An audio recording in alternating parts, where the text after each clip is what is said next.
Hello दोस्तों, Manju Hindi story में आपका स्वागत है। आज की कहानी है पुनर्विवाह। आज सुबह से ही मोहल्ले में अफवाहों का बाजार गर्म हो रहा था। लोग जहाँ तहाँ झुंड बनाकर चर्चाओं में मशगूल थे। यूँ लग रहा था मानो किसी अंतर्राष्ट्रीय समस्या पर चर्चा हो रही हो। पर अगर कभी अंतर्राष्ट्रीय समस्या पर ऐसी जोर शोर से चर्चा हुई होती तो शायद समस्याएं अब तक सुलझ भी गई होती। माजरा कुछ और ही होगा। यही सोचकर मैं भी अपनी जिज्ञासा शांत करने का प्रयास करने बाहर आकर खड़ी हो गई। कुछ सूत्रों से पता चला कि पड़ोस में रहने वाली विधवा ने पुनर्विवाह कर लिया है। खबर चौंकाने वाली तो थी, पर मेरी नज़र में गलत नहीं थी। आखिर इसमें गलत ही क्या है? क्या एक विधवा को दोबारा अपना जीवन संवारने का कोई हक नहीं? अगर पुरुषों को ये हक है तो महिलाओं को भी होना चाहिए। उसमें ऐसा बवाल मचाने की क्या ज़रूरत है? ऐसा बवाल ना भी मचता अगर यह दुस्साहस किसी और ने किया होता।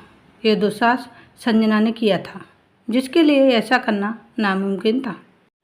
इसलिए मामला अधिक गरमा रहा था।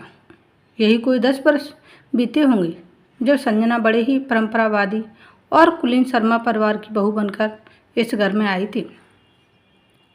जितना सुंदर रूप उतना ही सुंदर मन गुणों की तो खान थी। आते ही घर वालों का दिल जीत लिया उसने। सामाजिक लोक व्यवहार तो कोई उससे सीखे। क्या घर और क्या आसपास पड़ोस, सभी के दिलों पर राज कर लिया था संजना ने। कभी कभी ईश्वर भी कितना निष्ठुर हो जाता है। या तो कुछ देता ही नहीं, और यदि देता भी है तो छीन लेता है। संजना की ससुराल तो अच्छी थी। सास ससुर पति सब खूब बहुत प्यार करने वाले मिले। धन संपदा किसी चीज़ की कोई कमी नहीं थी।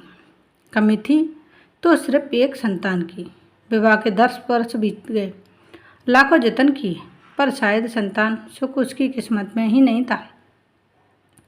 इस दुख के आगे सारे भौतिक सुख बेमानी थे। ईश्वर की मर्जी के आगे अब किया भी क्या जा सकता है। ईश्वर ने एक और वज्रपात किया संजना पर। उसके पति श्याम का हृदयाघात से निधन हो गया।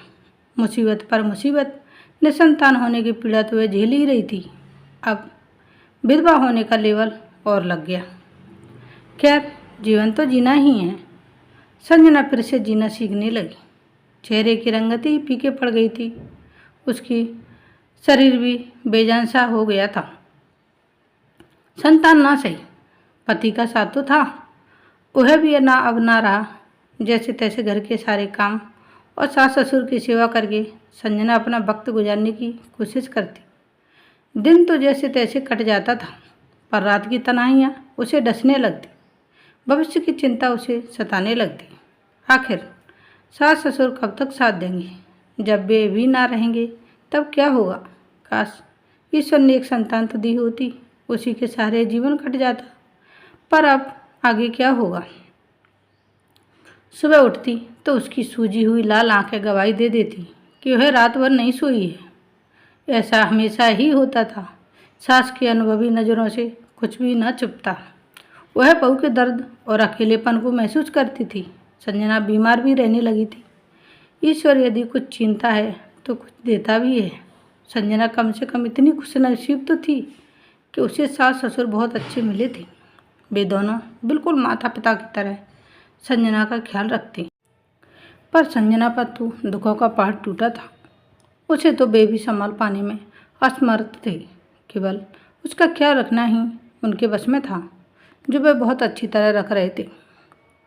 संजना की दिनों दिन गिरती हालत से सास ससुर भी परेशान थे।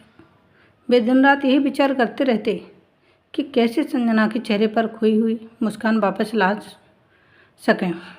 काफ़ी सोच विचार करने के बाद उन्होंने तय कर लिया कि संजना को किसी काम में व्यस्त रखना जरूरी है। संजना के जीवन में कुछ परिवर्तन लाकर ही उसकी खोई हुई मुस्कान वापस लौट सकती है। संजना बीए पास तो थी ही, शादी से पहले किसी प्राइवेट स्कूल में टीचर भी थी।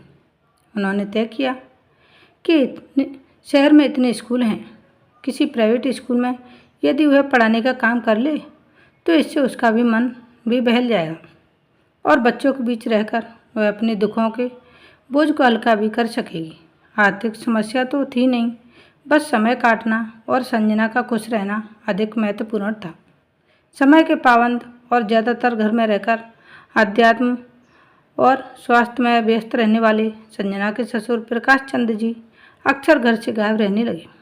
शाम को तो पूजा करने का वक्त होता, फिर भी देर से घर आने लगे। उनकी धर्मपत्नी प्रभा जी ने कई बार पूछा भी कि आजकल कहाँ उलझे रहते हैं, घर में कुछ पता ही नहीं रहता, जब देखो घर से बाहर रहते हैं, बात क्या है? प्रकाश जी ने कहा, कुछ नहीं, बस थोड़ा सा काम से निकल जाता हूँ। संजना की सास प्रभा जी समझ तो गई कि बहू का दुख और उसका मुरझाया हुआ चेहरा उनसे देखा नहीं जा रहा है, इसीलिए ज़्यादातर घर से बाहर रहकर समय काट रहे हैं। जाने क्या सोचकर प्रकाश चंद जी ने किसी को ये नहीं बताया था कि वे बहू के लिए नौकरी तलाशते शहर भर में घूम रहे हैं।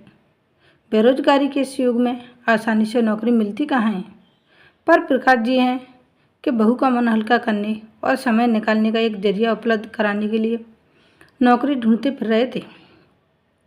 दोपहर का वक्त था। प्रकाश चंद जी घर पर ही थे और दोपहर का भोजन करके थोड़ा आराम करने ही जा रहे थे कि कॉल बज उठी। दरवाजे पर पोस्टमैन था, हाथ में लिफाफा लिए हुए। प्रकाश चंद जी ने खोलकर देखा, बहू का नियुक्ति पत्र था। शहर के प्रतिष्ठित स्कूल ज्ञान ज्योति में उसकी नियुक्ति शिक्षिका के पद पर हो गई थी। अरे बेटा संजना, जल्दी आओ। प्रभा जी आप भी आइए। जी पापा, आइए प्रभा जी, आप भी आइए। आप हमेशा पूछते थी ना कि मैं दिन भर घर से बाहर कहाँ घूमता रहता हूँ। दरअसल मैं बहू के लिए नौकरी तलाश कर रहा था और आज ये तलाश पूरी हो गई। हमारी बहू की नौकरी लग गई है। ये लो बेटा अपना नियुक्ति पत्र, तुम्हें कल ही ज्वाइन करना है। मैं तुम्हारे साथ चलूँगा तुम्हें ज्वाइन करवाने। पर पापा, नहीं बेटा, पर कुछ नहीं।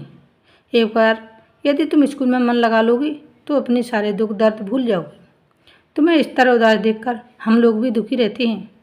हम तुम्हें हमेशा खुश देखना चाहते हैं, इसीलिए तुम्हारे लिए काम का एक जरिया ढूंढा है। तुम कल 10 बजे तैयार रहना। बस। संजना ने नौकरी ज्वाइन कर ली। प्रकाश चंद जी ने जैसा सोचा था वैसा ही हुआ। संजना अब पहले की तुलना में कुछ स्वस्थ नजर आने लगी, खुश भी रहने लगी।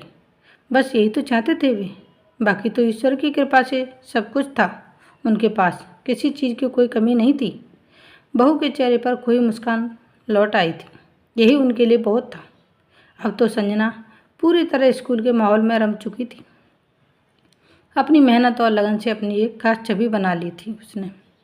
छात्रों के बीच में भी लोकप्रिय हो गई थी। इधर संजना के ससुर प्रकाश चंदनी संजना को खुश रखने के एक प्रयास में तो सफल हो गए थे, पर अभी भी संजना के भविष्य को लेकर चिंतित रहते थे। जब भी पति पत्नी साथ बैठते यही चर्चा करते कि उनके बाद संजना का क्या होगा। क्या केवल नौकरी के भरोसे वह अपना पहाड़ सा जीवन गुजार लेगी। जीवन गुजारने के लिए एक जीवन साथी का होना कितना आवश्यक है, यह उनसे बेहतर और कौन जान सकता है।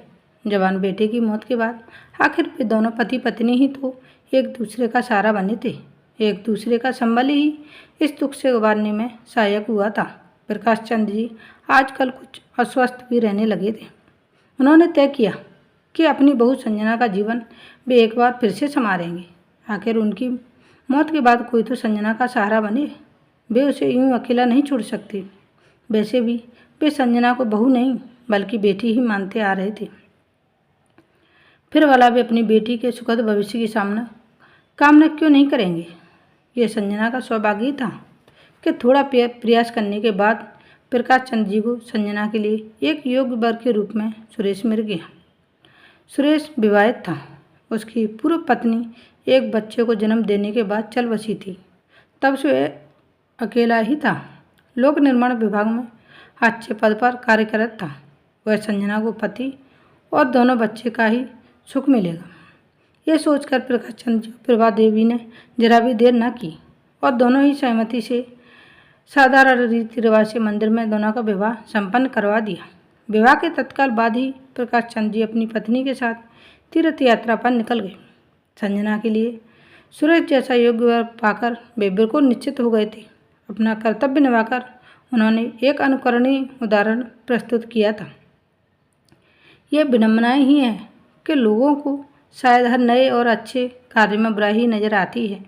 सो आज सुबह से बकवास किए जा रहे हैं, आखिर कब तक करेंगे? जिन्हें कोई काम नहीं होता वे कुछ तो करेंगे ही।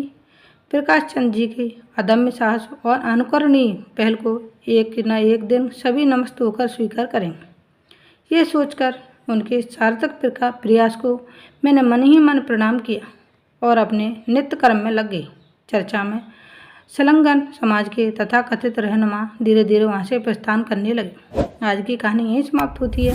मिलते हैं नई स्टोरी वीडियो के साथ। Thanks for watching. Please like and subscribe. धन्यवाद।